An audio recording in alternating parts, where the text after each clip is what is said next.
You're listening to Protect It All, where Aaron Crow expands the conversation beyond just OT, delving into the interconnected worlds of IT and OT cybersecurity.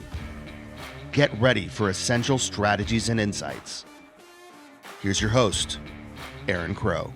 Hey, welcome to the show. Excited to have Mr. Bryson on the podcast again. So Bryson, why don't you, for those of you that don't know you, which I don't know, they must be living under a rock, but why don't you introduce yourself, tell us who you are and all about you. Sure. Bryson, former Army officer, former intelligence community. In the intelligence community, I got the nickname Grim. Started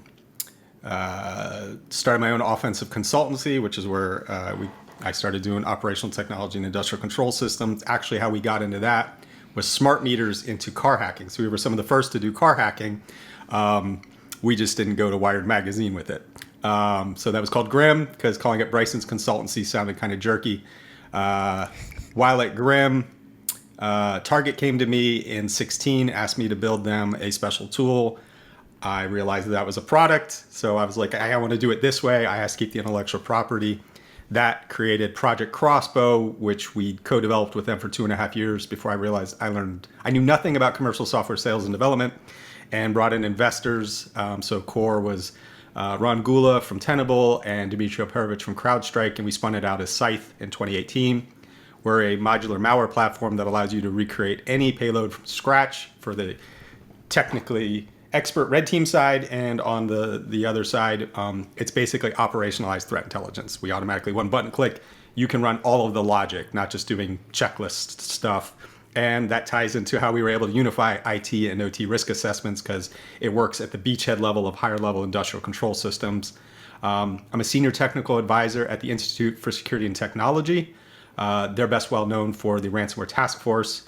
Co-founder with Tom Van Norman of the ICS Village. We're a 501c3 nonprofit that does education awareness for industrial control system security. We have our own policy conference that happens annually. The 7th one is coming up at Hack the Capitol in May in Washington, D.C.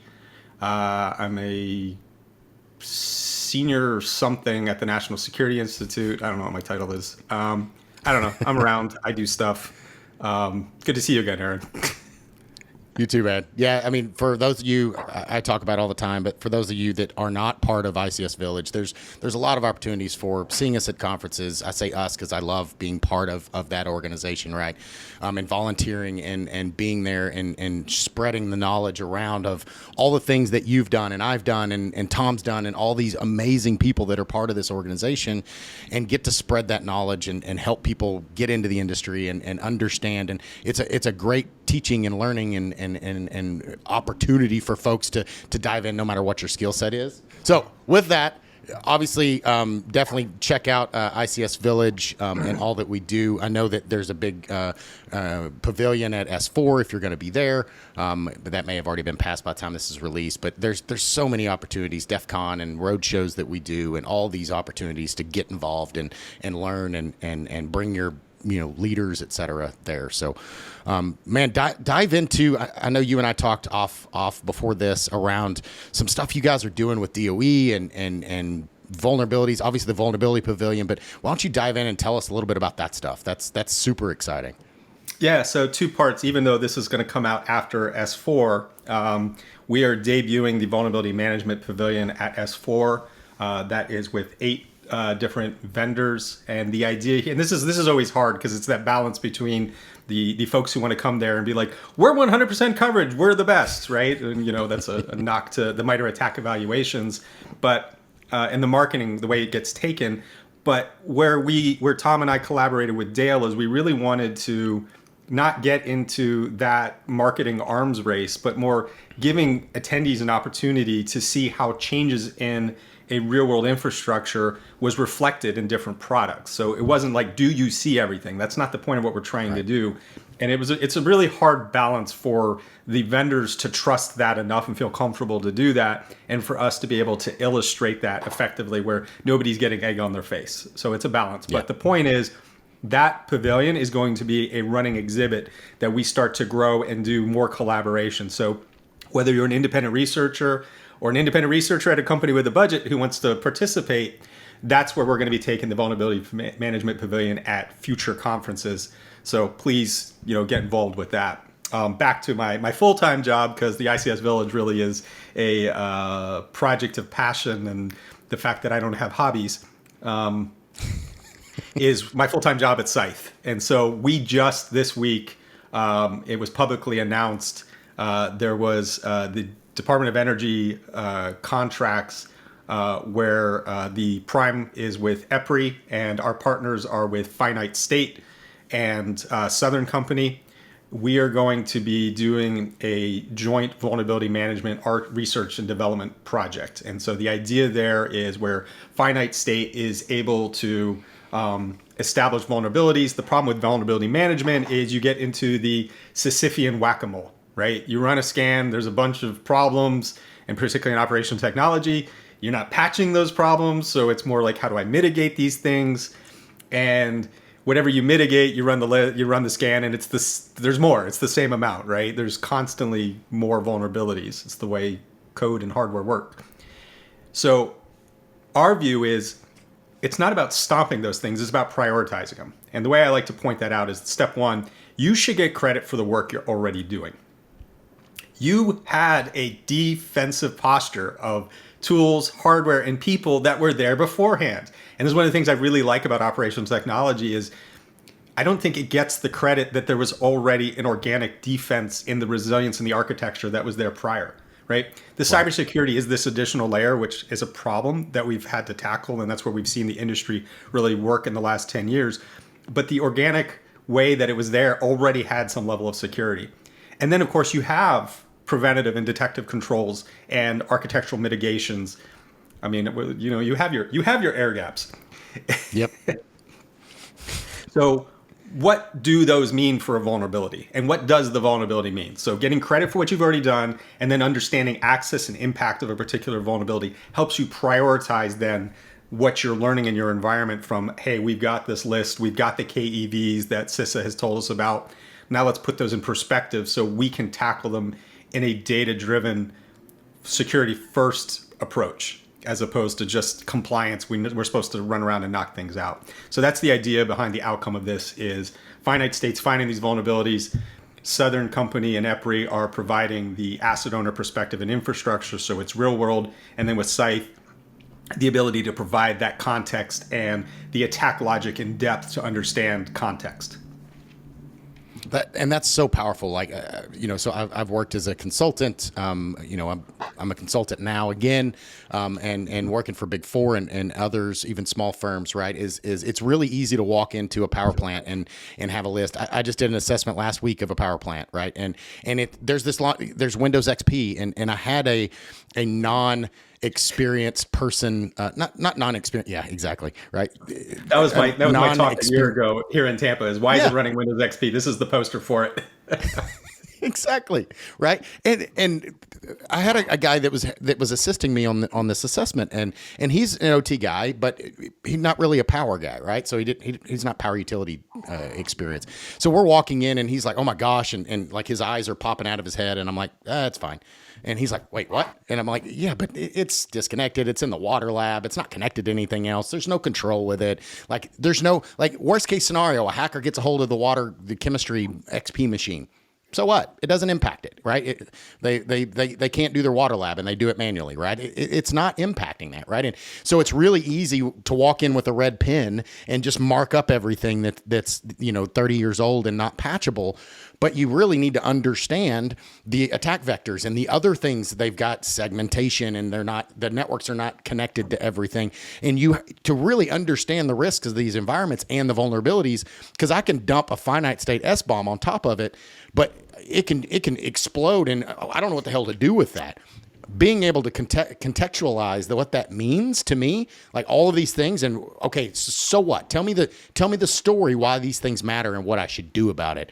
That's the next step that asset owners are looking for. Yep. And then that ties to the research that I've been doing for the last 2 years. And so that was a talk that Tim Schultz and I gave at Sans ICS.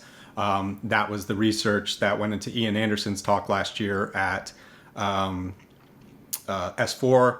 And then I think Ian and I gave that talk somewhere else. It might have been Sans ICS another year. And it was, so one of the problems I see in cybersecurity is we're so desperate for simple because it's such a complex problem. And so that's where MITRE ATT&CK gets abused, because MITRE ATT&CK is a brilliant compendium of possibility in how we can all have the same vocabulary to describe things, and everybody looks at it and goes, bingo card, right? And I think in OT, you see the same problem in the Purdue model, because when I feel the Purdue model, it naturally gives me with 5 levels of that looks like defense in depth. Right. And the reality is, I mean, I'll give a consulting engagement I did last year where they had a common Active Directory domain between IT and OT. And I was like, you just realized with AD, you've made it one level. You've made your whole network flat. And they're like, what? Yep. I'm like, because all these firewalls and everything, Active Directory goes right over that. It's built to go through it. That's the point. And they're like, oh. And I was like, yes, you just, there are not 5 levels. You have 1 level. Nope. But even when you do properly implement 5 levels from the attack view, it's really 3 levels. First of all, most attacks still are targeting the IT network because it's the large, squishy business email compromise phishing works. Moving laterally, crossing over the DMZ, which is always there. There is always a connection between IT and OT.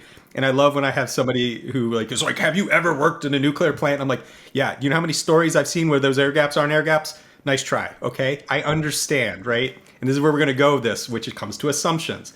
But the point is, most attacks, and this is not to say do not pay attention to exposure on OT that is directly internet accessible. And for those of you who work in IT, I assure you, you need to be aware that your OT environment is already allowing third-party vendors directly into that environment. It's in the contract. They have to have that access. Right? So know that's there. If you didn't already know that's there, know that that's there. So I'm not obviating the need to manage OT direct exposure. But when we look at the most common threat vector, it's still IT, crossover to OT, and then that's the winning point is I've taken over the beachhead. The high-level industrial control systems, your SIS, your HMI, your DCS. I mean, HMIs are my favorite. I mean, it's built to do what it's supposed to do. I don't have to do anything special. I don't need to build InDestroyer 3. I just need to take over your Windows XP device that can't be patched, doesn't have an EDR, and I don't have to do discovery because it already connects to all of the lower level programmable logic controllers, and just do this, do that, do this, do that. Done, right? I've created an impact. And so that just flattens the bottom, which is why there's, like I said, there's only 3 levels. And so with our tool, we're able to, because so much of where I see cybersecurity coming into OT starts with you have to build trust.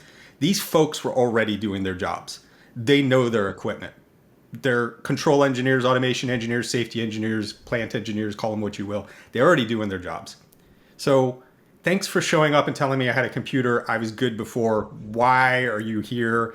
And get away from my stuff. Stay between the yellow lines, and you look like you've never worn PPE before, right? Right. This is the start. You know what I'm saying, right? This is the start of the relationship. And so what I like about how we've come up with this unified model is because IT is the biggest risk vector, you can do work and show how that work is protecting OT without getting into their pajamas, right? So you have this transparency, and this is why we advocate purple teaming so much, because purple teaming is a transparent exercise of the planning, the execution, and the fixes are all completely open book. And so from a building trust perspective, you're building trust with me, my process, and the tooling to do it, while I'm still showing you how we're getting to help you. And then as we build that trust, then we can start to walk our way across into the OT environment into a safe space, right? I don't need to go directly into the programmable logic controllers that are controlling, that high temperature boiler over there, which, we really don't want that to go out of tolerance. You're not doing crazy stuff there. But what if we start on, a jump box, bastion, or an HMI, right? And again, we're not sending commands. We're just showing that step of that attack logic and how our detective and preventative pieces can be built up. And then going to the final piece where we were talking about segmentation and air gaps, validate, prove it, right? That's the point. You've built stuff, you've bought stuff, you've got stuff. Let's prove that it works the way you think it works. Because 99% of the time, in my experience, it doesn't. and let's find that nuance and fix it together. I'm laughing because, again, I just did an assessment like 2 weeks ago. I'm at a power plant wearing PPE, and they give me the network architecture drawing. It looks like it was drawn in 1984. I'm asking the local plant person, who is the only person, what is this? What is that? Where is this box? Where is this box? And he doesn't know. And where's this firewall? I don't know. It's listed as a Cisco, whatever it was, like Cisco old AF firewall, and there is no Cisco OAF firewall in this room. So where is that box? I don't know. It's still in the drawing, though, and that's the latest drawing they have, right? So when they tell me they don't have remote access, or when they tell me there's no connection to the corporate network, how do you know? Obviously you don't, because you don't even know where a firewall is that's on the drawing that you gave me. Yep. And so this is the point, right? Validate that your east-west segmentation is the way it is. Your control zones are properly coordinated. And then it's so key to be able to understand monitoring on north-south, because that's where they're coming, right? It's coming north-south, in and out. That's command and control. That's lateral movement.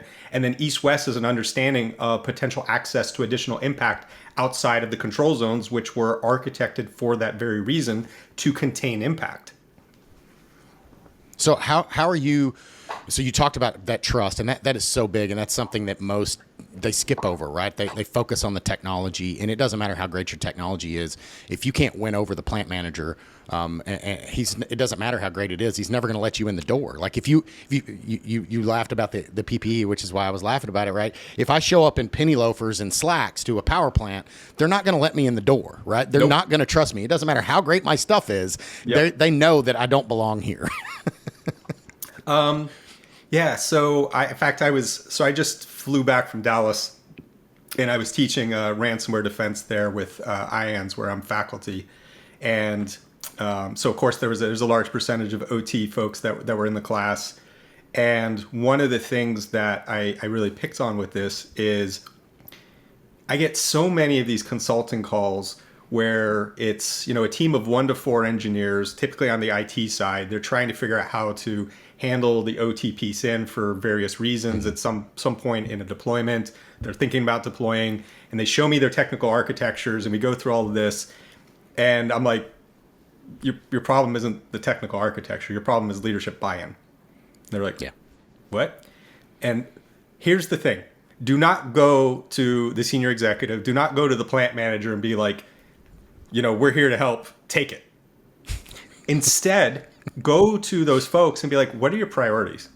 What keeps you up at night? What are you trying to do? Start the conversation from just listening. I mean, this drives me nuts in our field where, and it's funny because I coincidentally, when I got out of the Army, I took the first job I was offered because I was so terrified to be a civilian. I was broken. Sure. I had no idea what I was going to do. And so I ended up working for a multinational manufacturer in commercial and defense aerospace. And I guarantee you have been in a plane that I did the power supplies and subcontract assemblies for. So, right. But not the 737 MAX door. I had nothing to do with that. All the other stuff has not failed, so my stuff is still good. And it blew my mind that, I got Lean Six Sigma certified. I worked with suppliers on refining their manufacturing processes and really got in depth on all of that stuff. And it just blew my mind how many folks didn't even know what the companies did for a living, on the other side. They didn't even not even walk the floor. They just didn't know what was even happening. And it's just ask. Stop trying to be like, we're here to do our thing. These folks run the company. These folks are the revenue production. You are support, right? I think about the same thing I learned in the military. There is combat arms, which is rounds on target and is making something happen. And then there's combat support. Your job is to help those folks do that. You are not in charge. You are not the lead. You follow them. So start by just not leading with your stuff. How can I help you? What are your priorities? And then if you are looking for the best way to connect what you do to what they do, there's 2 things. First of all, there is one silver lining to Colonial Pipeline. Ransomware is now what I call a kitchen word. Your grandmother knows what ransomware is. Your grandmother cannot explain what a decryptor is or how it works, but it doesn't matter. We now have a common vernacular that we're on the same page. That's your job as a technical expert, to understand the depth of how to protect and detect ransomware, not theirs. They just need to understand that there's a business impact to this. But we now have a common word that we can understand. And that common word ties to an operational budget and a process that already exists called disaster recovery and business continuity planning. So in terms of understanding their priorities, that is your connection to something they already understand. There's already a budget and understanding and a process.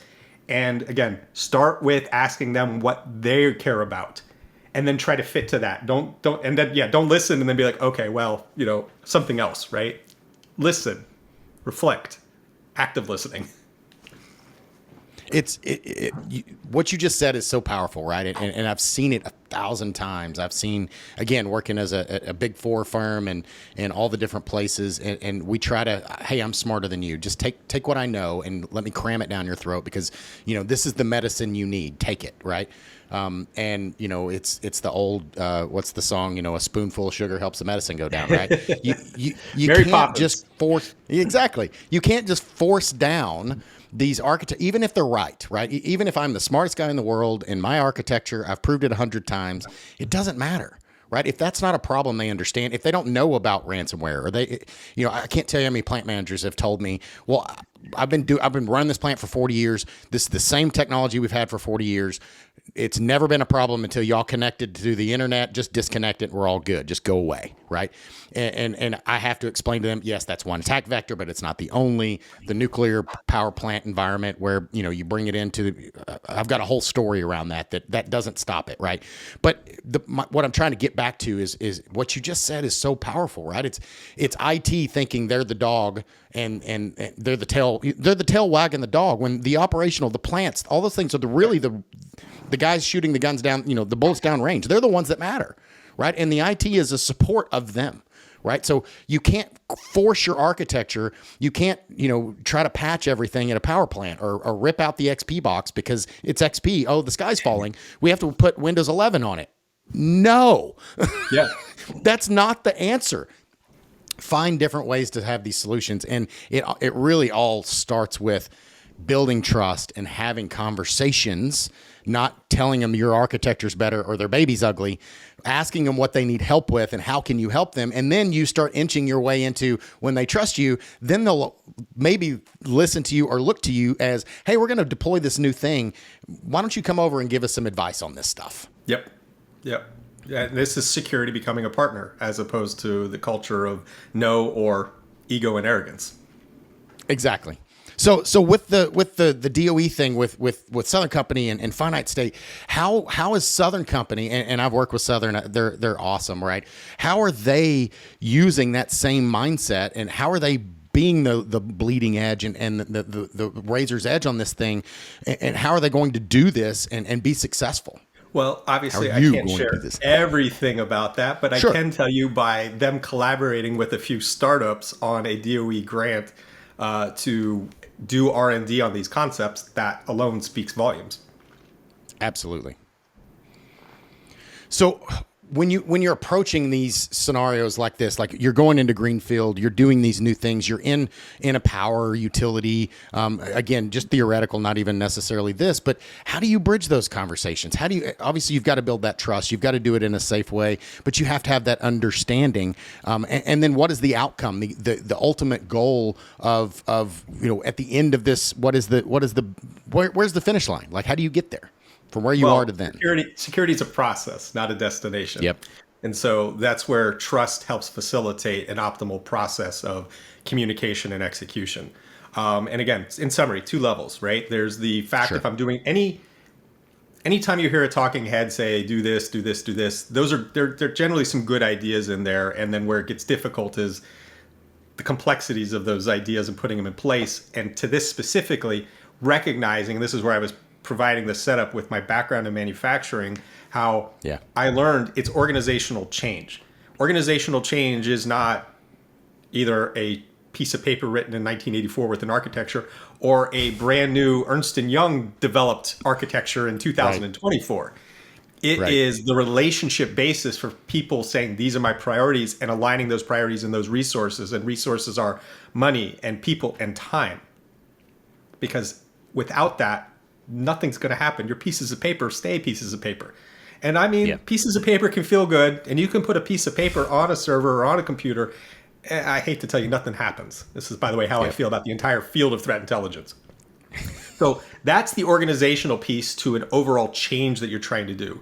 And then this is where I was tying in the Purple Team side. Purple Team is a tactical exercise and process that you can use that naturally builds that trust and execution and communication in a safe to a way that you can then, like any process, start simple, start small, and grow it. The 3 variables to consider for a Purple Team exercise. Scope. So I gave some examples of scope, right? Like starting in IT and working your way. And one of the best examples I like to provide there, because so many folks get the offensive response of, the adversary doesn't consider any scope. Well, fine, that's good for the adversary. We're not talking about solving everything all at once here. We're not boiling the ocean. Right. We're starting with a process that requires its own maturity, organizational buy-in, trust, execution, right? That itself. So you can learn something just from doing an exercise on a gold image in the lab. You are going to learn what kinds of things are logged, what kinds of things are prevented just in your base gold image for your enterprise. From there, now do that on a computer in production in IT. What am I going to learn from that? Well, I'm now going to start to understand telemetry and detection and response. I'm going to start to see the people side of my own team coming into this. And so you can start to see with a very simple scope, there are still things that can be learned. It doesn't have to be everything, right? We don't need to boil the ocean. And you can build confidence in the process and the tooling and the communication of what you're doing and then grow it from there. And like I said, start to work your way over to the OT side methodically as opposed to just trying to bite the whole thing off at once. So scope is one variable. The second, technical complexity. Cybersecurity is just data science. It's data science. And the reason that that's true is because that's our problem, right? Is we've got all of this data and we're trying to find the correlations in that data against the baseline that we don't understand, because that's what the attacker is doing. The attacker is trying to be as close to that baseline as possible, which is why they're so hard to find. If they walked around with the evil bit set in the flag, they'd be really easy to find. If it was all sending right back to .ru, it'd be really easy to catch. It's not. Right. They're using your computers, designed the way they were designed, talking the way they were meant to talk, going to a vanilla bounce node out. It's blending into what you've got. So complexity, start simple. My favorite tool to start simple is Red Canary created a tool called Atomic Red Team. It's literally in the name. It's what it does. It does very simple procedure level atomic tests that drive a signal. Now, that's a good starting point. You're going to need to grow from that because that's not going to give you a strong defensive insight, but it's a good starting point. Again, we're not boiling the ocean. We're starting where we're comfortable. In this case, a simple tool. Anybody can run the tool. It's easy to load. It's easy to run. And then the third part is frequency. How often are we doing these exercises? Most folks are already in the mindset of let's do the annual pen test. Guess what? Yep. A purple team counts as an annual pen test.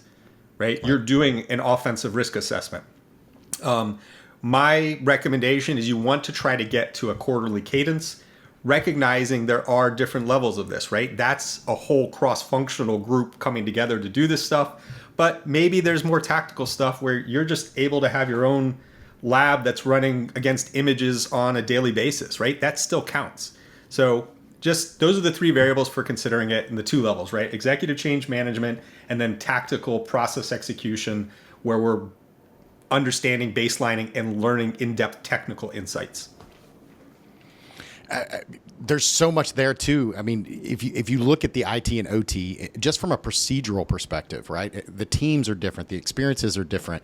I can't just take an incident response plan from my IT org and cram it on the OT side and expect it to work.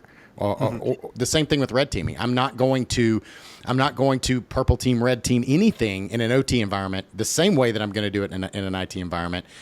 Just from the people involved. Like if you bring, again, as an asset owner in the past, I had one of the big 4 firms come in and they were doing a red team on the pen test on the IT side, and the CISO, they convinced the CISO, hey, we should do this in the OT side too.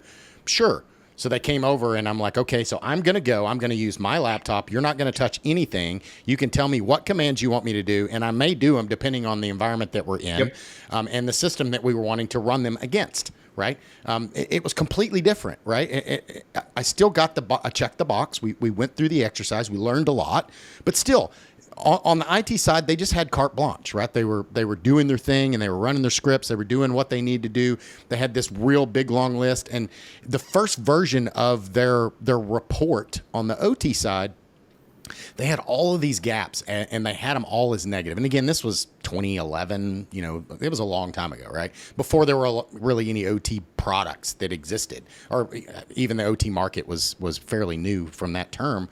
But they had everything as a negative, and I had to walk through them with it and say, look, to your point, all the things that we had architected from an operational perspective were an actual benefit. So all the things that you had on here as negatives, I was countering, not all of them, but some of them as maybe they weren't good things, but they definitely weren't, rated 10, blinking light, horrible things. And this is the reason why. So I added that caveat. So it changed it from a glaringly red document to there are some things that we learned from this, but it's not all the sky's falling Chicken Little.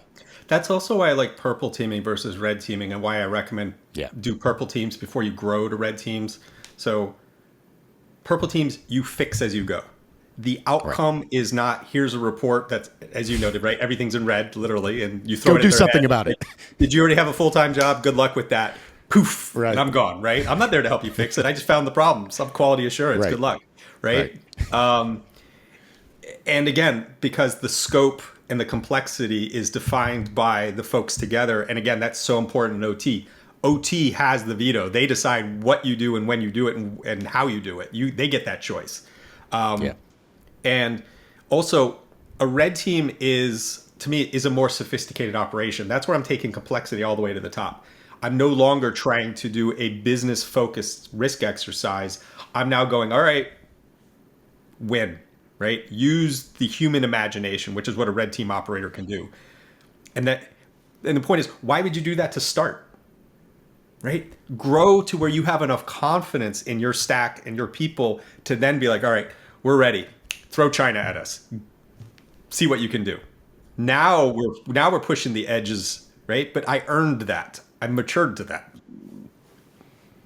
Yeah, it's like bringing the SWAT team to break into your house. I don't need a SWAT team to break into my house when I didn't even lock my door, right? Yep. I literally didn't lock my door. Like, my neighbor can break into my house. I don't need to go get a SWAT team with a battering ram and MP5s and any of that. Like, just open the door. You're here.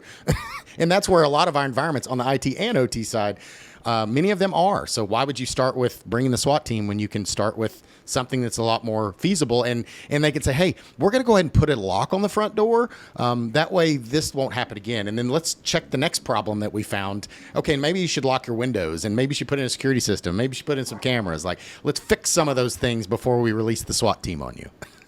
Yeah, and so fixing things at a higher level, slightly switching the topic.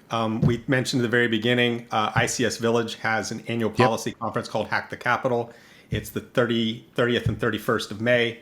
On the 29th of May, we're going to be debuting the workforce development program that we started a pilot with a philanthropic grant from the Gula Foundation.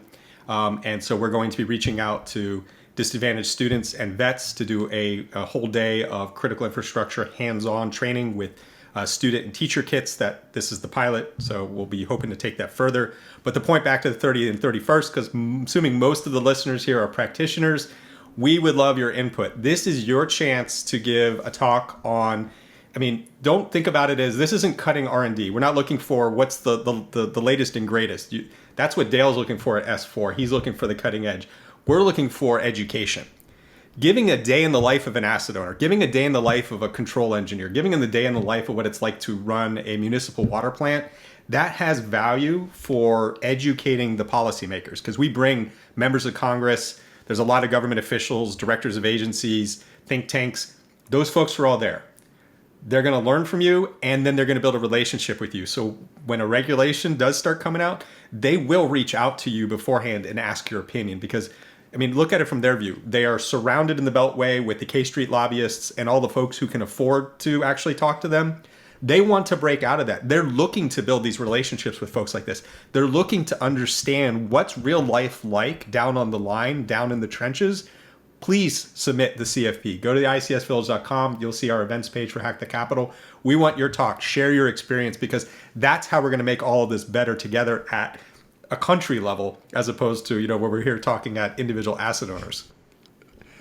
Absolutely, and that's I'm super excited about that. Tom and I've been talking about that quite a bit, and I've been giving my input sometimes unasked, but just so excited. There's so many people that are reaching out to me through the podcast, and they're, hey, I want to get into OT, I want to get into cybersecurity. How do I do that? Where do I go to train?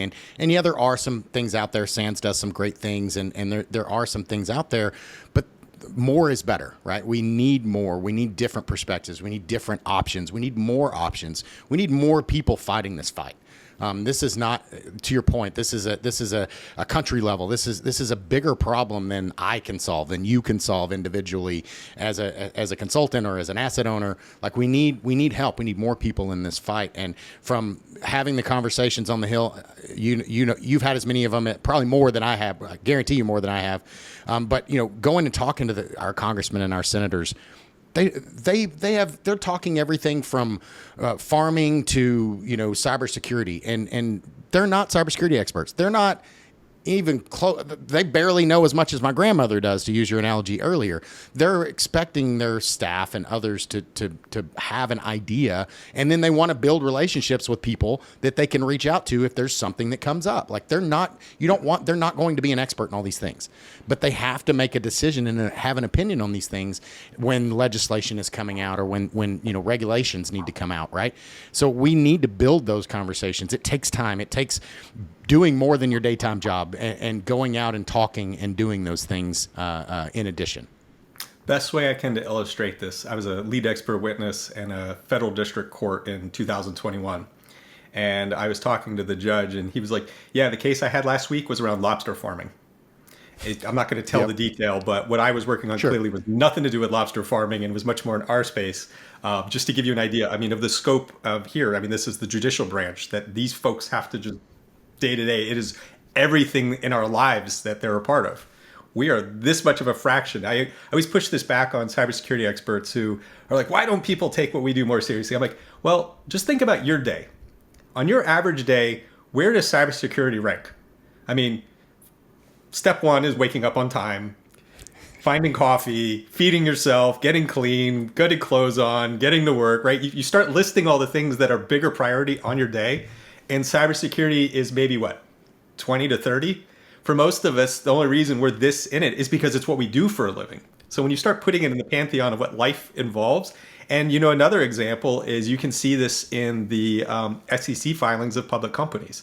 Now, the good news is cybersecurity has finally crept up to be a top 5 on average, but it's still just top 5. It's not number 1, it's not number 2. It's somewhere usually 3 to 5 on average, in how public companies have to disclose risk, because there's even bigger risks that they have to consider.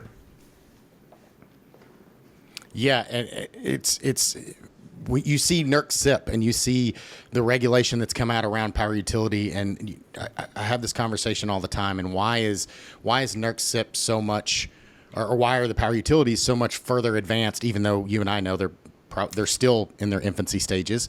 But it's because they've had these conversations for 15 years, and they've been pushing this narrative, and they've been pushing, this is the things that you can do. And the industry has been part of that, right? They've been having these conversations with regulators. So they've gotten the spotlight, and these other industries haven't gotten as much spotlight, right? So we need to have these conversations. Things like Hack the Capitol are a great opportunity to get in front of people, have those conversations. And to your point, it's not, hey, my widget is the best widget. It's about, hey, these are the problems that I'm seeing. This is a day in the life of a consultant. These are the types of things that I'm seeing as an asset owner. These are the types of problems that I'm having from an operational perspective, not even just a cyber thing, but hey, I have all these things that I'm trying to solve. How do I do that in this space? Like these are problems that we need to solve as a bigger entity, as a country, as a cybersecurity, and stop just trying to sell our crap. Yep. Tools don't solve problems. Automation just gets you there faster, whichever direction you're going. Yep. Well, I know we say it all the time, but it's people, process, and technology. Like you can have the best technology in the world, but it doesn't matter. The analogy I always give is I can buy the best woodworking tools in the world. If they sit in my garage and I don't do anything with them, what good are they, right? I still have to pick them up and do something with them. Yeah. So what do you have coming up? How do people get a hold of you? What is coming up on you? Obviously S4, this will be out after S4. So what are the next 6 months or so that you've got coming up? Oh, you do not want that list. It's too long. I mean, I'll be teaching a handful of times. I'll be in Chicago in April. I don't remember all my other classes.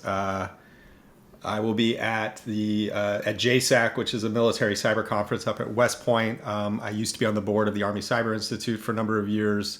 Actually, I also got a medal for my critical infrastructure work with the Army Cyber Institute. Very cool. Check out the Jack Voltaic project if you want more. I'll be at RSA, of course. The ICS Village will be at RSA. We are, since 2015, we've been a perennial part of the sandbox. Not the innovation sandbox, the other sandbox. So come and say hi there. Hack the Capitol in May. Black Hat and DEF CON in August. So pretty much wherever the ICS Village is, for the most part, you can come and find me. My name makes me really easy to find online. If you want dad jokes and the risk of spitting milk through your nose every day, that's my Twitter account. LinkedIn is a little bit more professional and usually just where I'll be. Right. Well, that's awesome.